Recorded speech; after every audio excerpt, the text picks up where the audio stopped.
이재규 SK증권 경인지점 차장과 앞으로 함께하겠습니다. 어서 오십시오. 안녕하세요.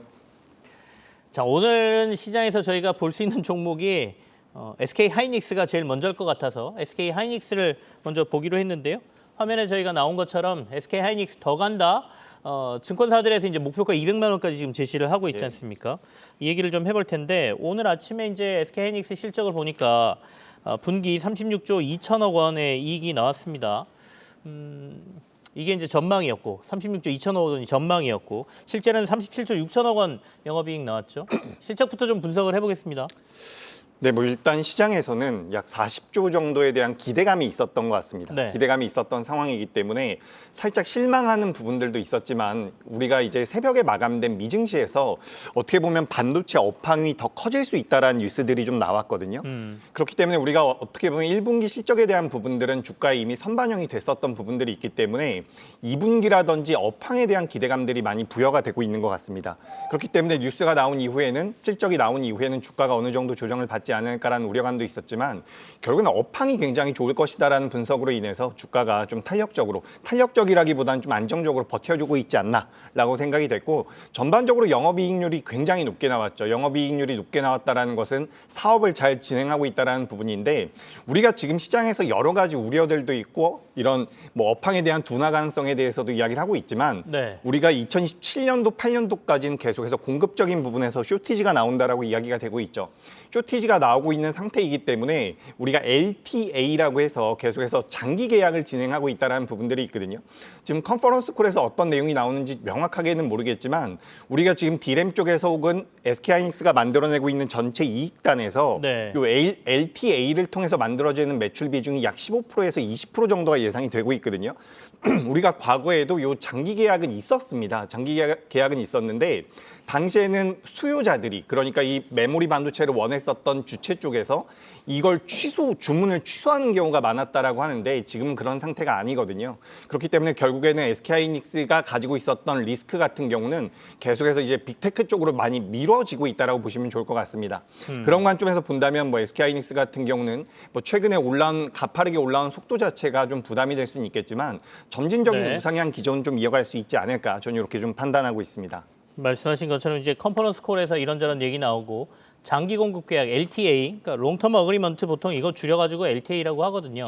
그게 이제 잘 맺어지면 장기적으로도 어느 정도의 안정적인 공급선이 마련되고 우리가 흔히 말하는 D램에서의 이 사이클을 무시하고 우리가 전망을 계속 좋게 봐도 된다 이런 얘기 아니겠습니까? 예, 근데 이제 미래에 대해서 걱정하시는 분들이 조금 있어요. 근데 얼마 전에 나온 뉴스 중에 소캠2 양산에 돌입했다라는 뉴스가 있었는데 이거는 저희가 어떻게 해석하는 게 맞습니까? 어떤 이슈입니까? 그죠. 일단 우리가 지금 엔비디아 쪽에 소캠과 관련된 모멘텀들이 SK하이닉스도 붙고 있다는 부분인데 네. 사실 우리가 소캠을 이야기하면 시간이 좀 지났을 때 2030년도 정도가 되면 HBM과 관련돼서 3분의 1 정도의 규모로 많이 성장을 할 것이다라는 이야기가 있는데 우리가 불과 작년까지만 하더라도 SK하이닉스에 대해서 이야기를 할 때는 HBM 이야기를 많이 했었습니다. 근데 추가적으로 최근엔 D램과 낸드 쪽에 대한 이야기를 많이 하고 있죠.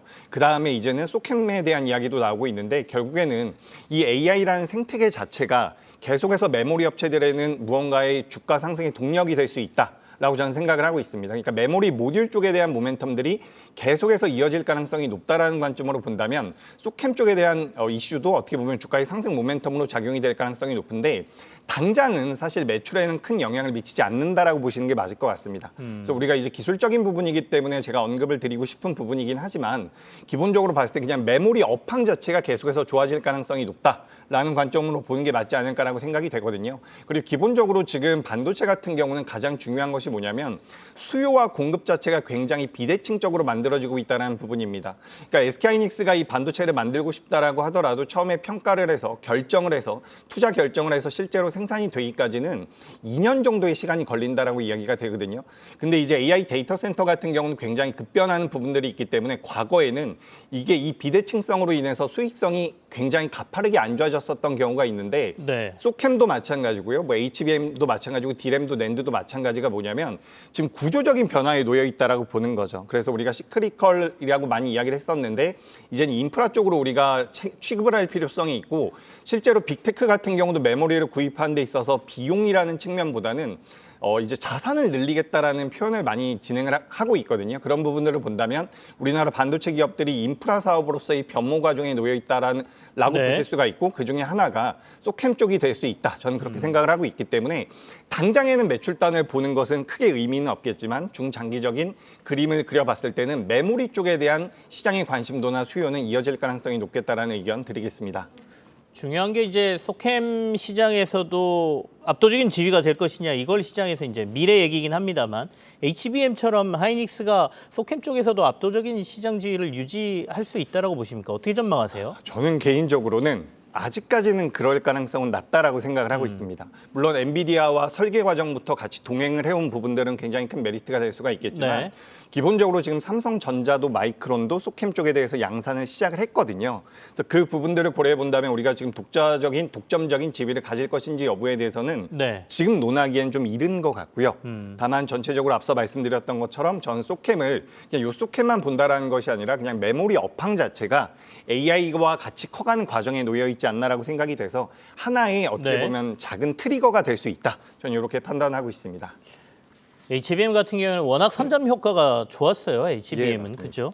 SK 하이닉스가 선점했고 시장 지위도 높았고 기술적으로도 앞서가고 있었고 근데 소캠은 거의 동시에 지금 뛰어드는 상황이기 때문에 이렇게 압도적으로 갈까는 잘 모르겠지만 어쨌든 예. 지금 메모리 시장 자체가 이렇게 커지는데 그거보다는 그 부분에 접근해서 현재는 보는 게 맞다라는 말씀이시고 오늘 실적이 나왔습니다만 하이닉스를 보는 또 하나의 저희가 관전 포인트는 미국의 ADR 상장인 것 같습니다. 오늘도 컨퍼런스 콜에서 질문은 나왔는데 회사에서 지금 서류가 제출돼 있고 진행되는 상황이니까 자세한 얘기는 뭐 드릴 수가 없습니다. 이렇게 답을 했더라고요. 예. ADR이 상장되면 주가에 정말로 큰 효과가 있을 걸로 보십니까? 일단 가장 기본적으로 네. 우리가 생각을 해야 되는 것은 SK하이닉스가 지금 잘하고 있느냐 이 부분입니다. 만약에 ADR을 상장한다라고 하더라도 업황 자체가 안 좋거나 SK하이닉스의 수익성이 떨어진다라고 한다면 별다른 효과가 없을 수가 있겠죠. 하지만 지금 산업 자체가 굉장히 부흥하고 있는 시기이기 때문에 이런 구간에서 미국 쪽에 ADR이 상장이 된다면 재평가의 모멘텀이 굉장히 강하게 부여될 가능성이 있다라고 생각을 합니다. 우리가 항상 메모리 반도체라고 한다면 삼성전자와 SK하이닉스 그리고 미국의 마이크론을 이야기를 많이 하는데 마이크론 같은 경우는 항상 우리나라 기업들보다 20%에서 30% 정도의 밸류를 더 받고 있거든요. 네. 이것은 뭐 미국 기업이라는 부분도 있겠지만 역사적으로 계속해서 그렇게 진행돼 왔었던 부분들은 결국엔 접근성이 굉장히 좋았기 때문이라고 저는 생각을 하고 있습니다. 근데 만약에 ADR이 미국 쪽에 상장이 된다라고 한다면 그 규모 자체에 대해서는 여러 가지 논의들이 많이 있는 것 같습니다. SK 스퀘어가 지주사를 계속해서 유지하기 위해서는 이 SK 하이닉스에 대한 지분율이 20% 밑으로 내려가면 안 되기 때문에 신주 발행을 2.5% 전체 주식에서 2.5% 정도만 해야 된다. 그래서 약 15조 정도가 예상이 되고 있는데 이런 형태로 이제 ADR이 상장이 된다라고 했을 때는 글로벌 패시브 자금들이 유입될 가능성이 높고 대한민국 시장에 대한 관심이 높았었던 투자자 중에서 접근성이 떨어졌었던 분들 같은 경우도 네. 시장에 좀 참여할 가능성이 높지 않을까. 그런 관점으로 본다면 SK하이닉스 같은 경우는 일단 기본적으로 업황이 좋은 상태에서 유동성이 추가적인 공급 가능성을 고려해 본다면 저는 뭐 이번에 ADR 상장 이벤트 같은 네. 게 5월 달에 그 SEC라고 해서 미국의 증권거래위원회에서 피드백이 올 겁니다. 그래서 그 내용에 대해서는 뭐 회사 측에서 공시를 할지 관련된 내용들을 어떻게 공개할지는 봐야겠지만 네. 우리가 6월 달에서 7월 달 정도 상장을 목표로 하고 있는 걸로 알고 있거든요. 그래서 그런 부분들을 고려해 본다면 이 역시도 재평가의 모멘텀으로 작용될 가능성이 높겠다라는 의견 드리겠습니다. 알겠습니다. 시장에 기대감이 있습니다. ADR 상장과 관련돼서는.